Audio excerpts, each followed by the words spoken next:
तोता ने बताया कि श्राप के कारण सभी स्त्रियों को मासिक धर्म आता है। मित्रों, एक दिन मैना ने तोता से पूछा, हे स्वामी, आज मेरे मन में एक प्रश्न उत्पन्न हुआ है जिससे मुझे शंका हो रही है। इस पूरे जगत में केवल आप ही हैं जो मेरी इस शंका का समाधान कर सकते हैं। तब तोता ने मुस्कुराते हुए कहा, हे प्रिय, तुम्हारे मन में जो भी शंका है निसंकोच होकर पूछो।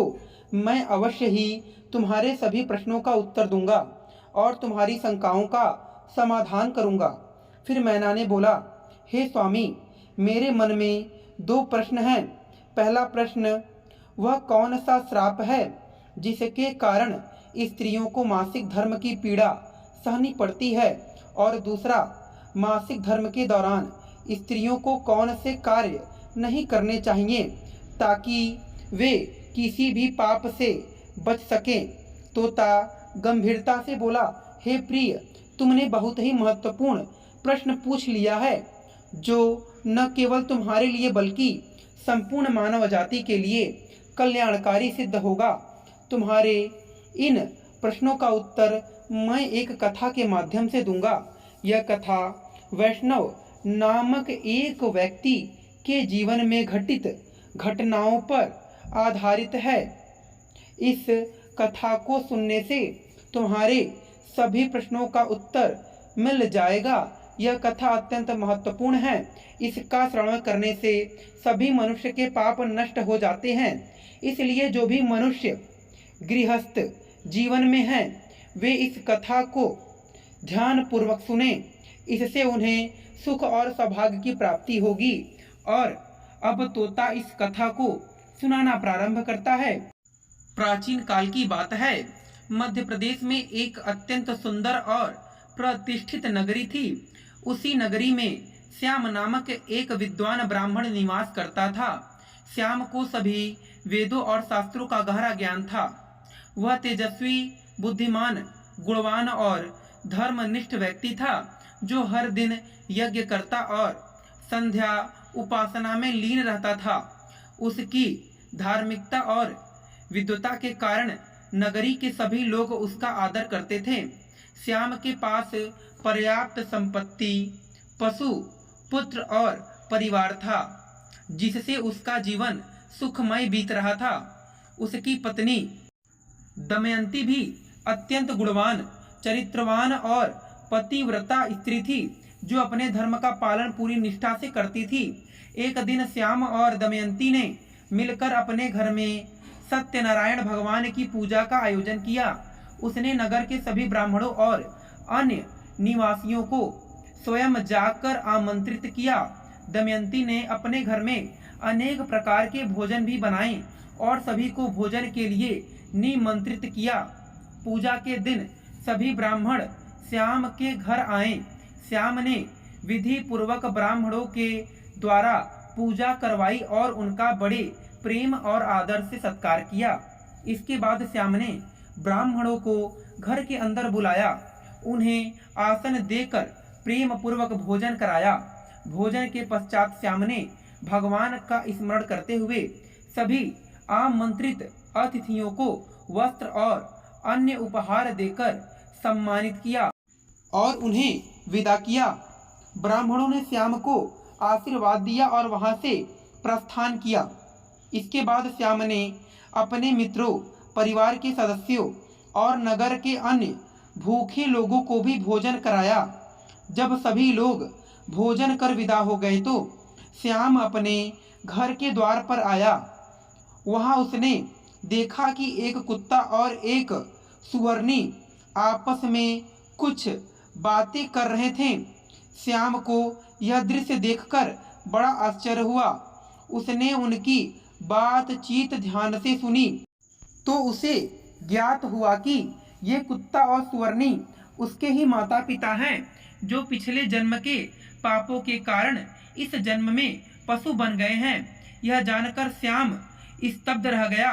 उसने मन ही मन सोचा, ये तो मेरे माता पिता हैं जो पशु रूप में मेरे द्वार पर आए हैं।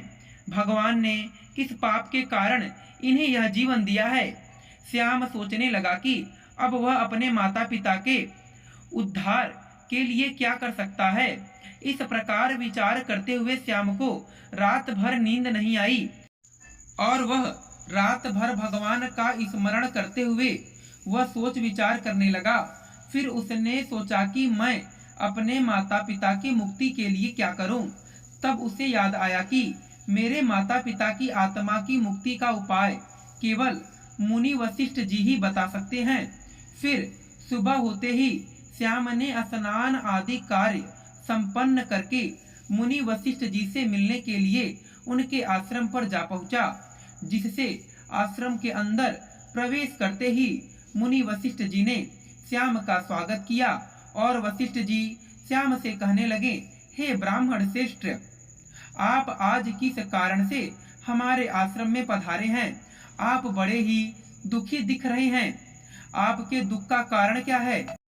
तब श्याम ने विनम्रता से कहा, हे मुनिवर, आपको मेरा प्रेम पूर्ण प्रणाम। आज आपके दर्शन मात्र से मेरा जीवन धन्य हो गया। परंतु हे मुनिवर, मैं आपके पास एक शंका लेकर आया हूँ, जिसने मुझे अत्यंत दुखी और दुर्लभ बना दिया है। कृपया आप मुझे इस शंका से मुक्ति दिलाएं और मेरा दुख दूर करें। फिर वशिष्ठ जी ने कहा, हे ब्राह्मण देव, आप दुखी न हो। जो भी आपकी शंका है वह निसंकोच मुझसे पूछिए, मैं अवश्य आपकी शंका का समाधान करूंगा। फिर श्याम ने कहा, हे मुनिवर, कल मैंने अपने घर पर भगवान सत्यनारायण का विधि पूर्वक पूजन कराया था।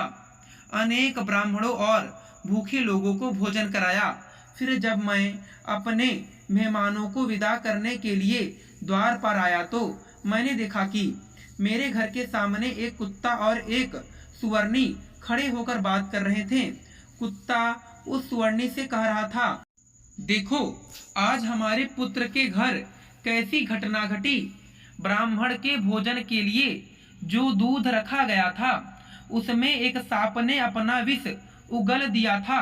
यह देखकर मुझे बड़ी चिंता होने लगी, क्योंकि उसी दूध से भोजन बनाना था।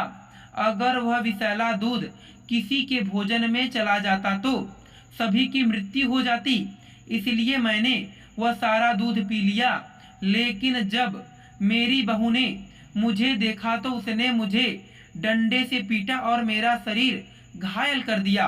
अब मुझे बहुत पीड़ा हो रही है और इस कारण मैं ठीक से चल भी नहीं पा रहा हूँ।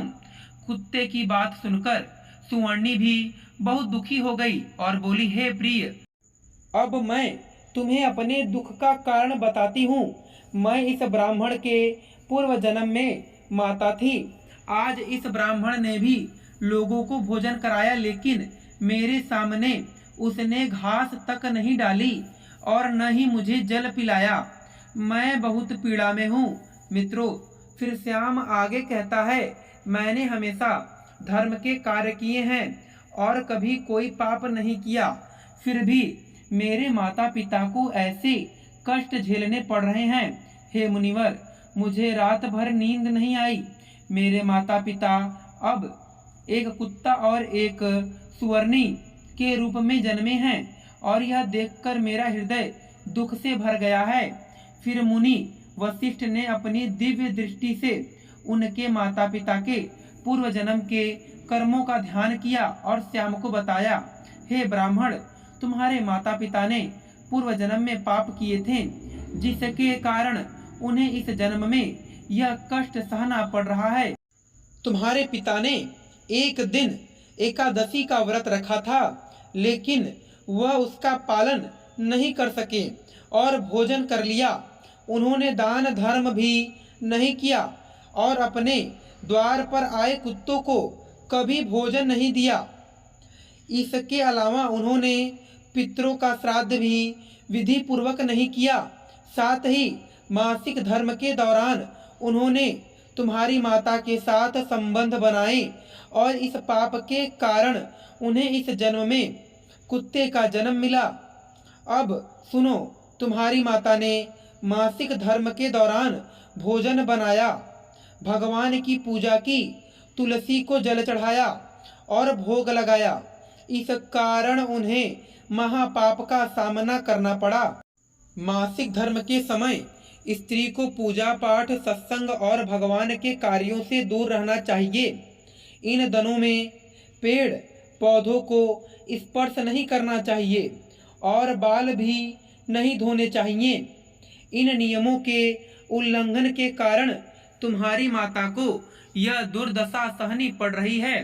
मित्रों, वशिष्ठ जी ने श्याम को यह कहकर बताया कि पूर्व जन्म के पापों के कारण ही उनके माता पिता को इस जन्म में यह दंड मिला है। मित्रों, फिर मुनिवर आगे कहते हैं कि जो पुरुष मासिक धर्म के समय स्त्री के साथ संबंध बनाता है उसे ब्रह्म हत्या का पाप लगता है, और जो पुरुष उस समय स्त्री के वस्त्रों को स्पर्श करता है उसे भी पाप लगता है। मासिक धर्म के दौरान स्त्री के शरीर में 3 से 5 दिन तक ब्रह्म हत्या का पाप वास करता है और 6वें दिन ही वह स्नान करके पवित्र होती है। 6वें दिन स्नान करने के बाद स्त्री को अपने पति का मुख देखना चाहिए, किसी अन्य पुरुष का नहीं। यदि पति पास में ना हो तो सूर्य देव के दर्शन करने चाहिए। मित्रों, फिर गुरु वशिष्ठ श्याम से कहते हैं, हे ब्राह्मण श्रेष्ठ, इसी पाप के कारण तुम्हारे पिता को कुत्ते का और तुम्हारी माता को सुवर्ण का जन्म प्राप्त हुआ। श्याम मुनिवर से कहते हैं, हे मुनिवर, कृपया मुझे मेरे माता पिता की मुक्ति के उपाय बताने की कृपा करें। तब वशिष्ठ जी अपनी दिव्य दृष्टि से इसका मार्ग देखते हैं और कहते हैं, हे ब्राह्मण, अमावस्या के दिन अपने माता पिता की मुक्ति के लिए श्राद्ध और तर्पण करो, दान पुण्य करो, गाय की सेवा करो और गौ माता को भोग लगाओ। भगवान से अपने माता पिता की मुक्ति के लिए प्रार्थना करो।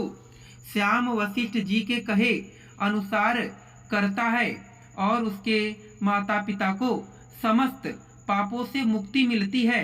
मित्रों, अब तोता मैना से कहता है, हे प्रिय, मैंने तुम्हें रजस्वला स्त्री को कौन से कार्य नहीं करने चाहिए इसके बारे में बता दिया। अब मैं तुम्हें यह बताता हूँ कि किस श्राप के कारण प्रत्येक स्त्री जाति को मासिक धर्म की पीड़ा सहनी पड़ती है। प्राचीन काल में कालकेय नाम का एक प्रसिद्ध दाना हुआ करता था। वह स्वभाव में दानवी प्रवृत्ति का था और हमेशा युद्ध करने के लिए तत्पर रहता था। एक दिन वह वृत्तासुर दानव के साथ मिलकर स्वर्ग लोक पर आक्रमण कर देता है। असुरों के पास इतने शक्तिशाली अस्त्र शस्त्र थे कि देवता उनका सामना नहीं कर पा रहे थे और वे स्वर्गलोक से भागकर ब्रह्मदेव के पास पहुँचे।